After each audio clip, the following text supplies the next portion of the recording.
Retour sur la dualité. Première annexe au chapitre 6. La contradiction est la sauvegarde de l'éternité. Stéphane Loupasco. Je mets au défi n'importe quel physicien ou géomètre de montrer que d'un point duquel une infinité de points s'éloigne, on ne pourrait pas trouver aussi une infinité de points qui se rapprochent. Comme une expansion se définit par l'éloignement de deux points l'un par rapport à l'autre, et une contraction par le rapprochement de deux points l'un par rapport à l'autre, nous avons légitimement le droit d'affirmer que la totalité de l'univers est en expansion, aussi bien qu'elle est en contraction.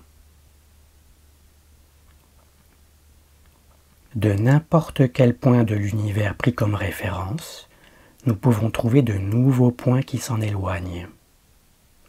Et de ce même point de référence, en trouver de nouveaux qui s'en rapprochent.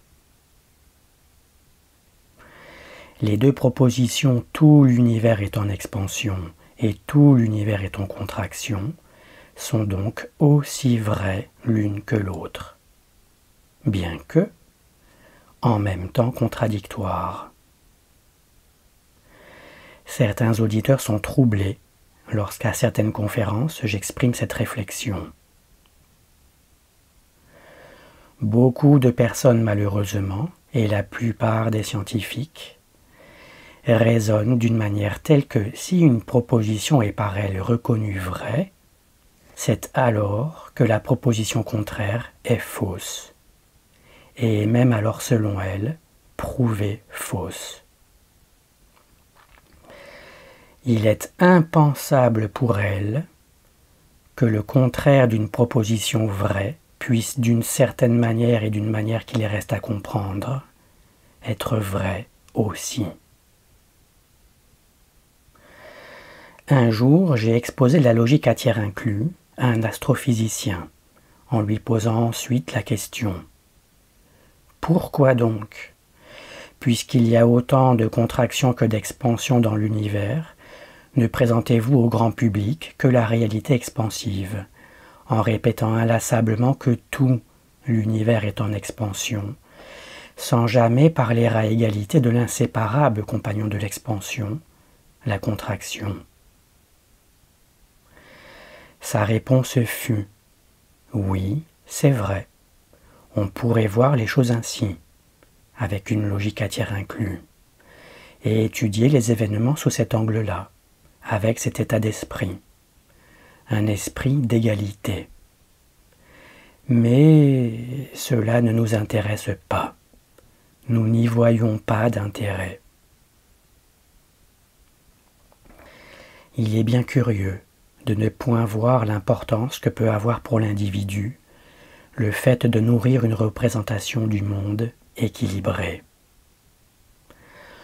L'entretien d'une cosmoconception dans laquelle l'univers dans sa totalité serait exclusivement en expansion et ne pourrait pas être conçu comme étant aussi dans sa totalité en contraction est profondément déséquilibrant pour le psychisme.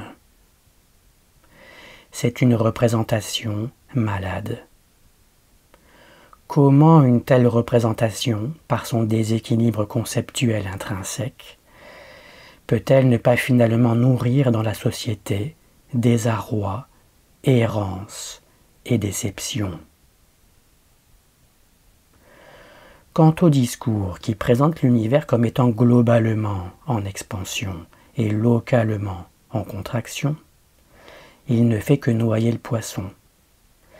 Il est un artifice de plus qui témoigne du refus bien ancré de considérer à égalité expansion et contraction. En effet, nous pouvons trouver sans aucune difficulté de l'expansion et de la contraction à n'importe quelle échelle, et aussi bien dans ce qui est appelé global que dans ce qui est appelé local.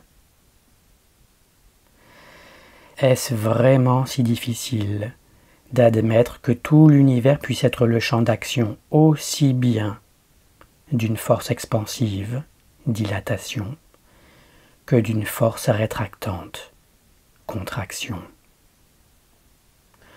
Pourquoi vouloir à tout prix soutenir l'idée que l'une doive supplanter l'autre et supprimer sa légitimité à être? Pourquoi ces deux forces ne pourraient-elles pas enfin être perçues comme coexistant naturellement, existant l'une aussi légitimement que l'autre dans l'univers, chacune y ayant sa place et son rôle précis à y jouer? Pour terminer cette première annexe au chapitre 6, je voudrais faire remarquer que l'on ne peut percevoir un objet qui s'éloigne de nous que si une information parcourt l'axe sur lequel il s'éloigne de nous dans le sens inverse, donc en se rapprochant de nous. Nous percevons avec nos yeux un objet qui s'éloigne seulement parce qu'un photon, ou bien plusieurs, est capté par notre œil et entre en lui. Or, si ce photon est bien issu d'un objet qui s'éloigne, comment se trouve-t-il qu'il se rapproche de nous? Celui qui médite sur ce sujet comprendra qu'il existe une matière particulière de laquelle les photons sont les témoins et dans laquelle se produit de manière constante une contraction qui rapproche sans cesse les objets de cette matière de l'observateur plongé dans celle-ci. Cette matière relève de ce qui a été appelé l'éther, et elle complète les solides, les liquides et les gaz des substances chimiques, pour former avec ces derniers la matière physique au sens large du terme. Cela sera abordé en détail dans la seconde partie du livre, partie dans laquelle les différents plans de réalité, ou strates de l'univers, seront décrits avec précision.